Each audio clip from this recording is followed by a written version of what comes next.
인천 부천 민주노동자회, 인노회에서 활동했다는 이유로 유죄를 선고받은 뒤 세상을 떠났던 고 최동 열사가 재심에서 무죄를 선고받았습니다.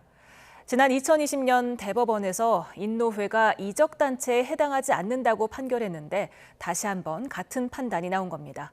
김철희 기자가 보도합니다.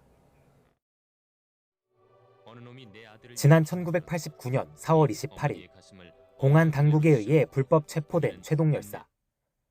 항내 시위를 주도해 실형을 선고받은 뒤 노동운동에 투신했던 최 열사는 당시 인천 부천 민주노동자회 인노회에서 활동하고 있었습니다.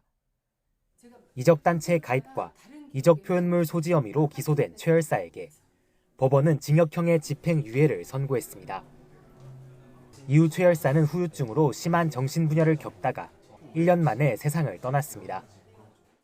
오빠가 얼마나 힘들고 억울했을까. 근데 왜 그 당시에는 그렇게 표를 하고 있는데 모르고 있었을까.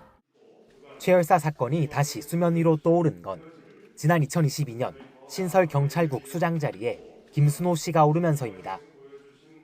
인노회에서 활동했던 김 씨는 최 열사가 끼던 후배였는데 김 씨가 돌연 자취를 감춘 시기와 인노회가 순환을 겪은 시기가 겹친다며 당시 동료들이 프락치 욕을 제기한 겁니다. 이 조직을 전체를 알 수가 없거든요. 그 이름들 전체까지 이렇게 다 알 수 있는 그런 위치가 아니거든요. 그것을 알 수 있는 사람은 지구장이죠. 그 당시 이제 지구장이 당연히 이제 순호였었고. 이후 유가족들은 최 열사 명예를 회복하기 위해 법원에 재심을 청구했고 사법부는 35년 만에 최 열사에게 무죄를 선고했습니다. 검찰마저 무죄를 구형했을 정도로 완벽한 명예 회복이었습니다.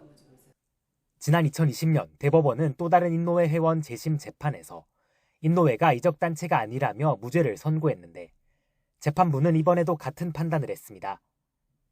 또 당시 치안본부 수사관들이 최 열사를 불법 체포했고 영장 없이 증거를 압수했다며 이적 표현물 소지 혐의에 대해서도 무죄를 선고했습니다.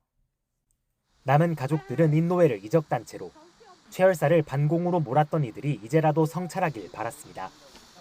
그 명예롭지 않다는 거는 본인이 알 거라는 생각을 해요. 이 역사에서 무엇을 잘못했는지, 자기만 살기 위해서 무엇을 잘못했는지는 본인은 성찰을 해야 된다고 생각을 해요. 김순호 씨는 지난해 말 경찰대학장을 끝으로 공직 생활을 마쳤습니다.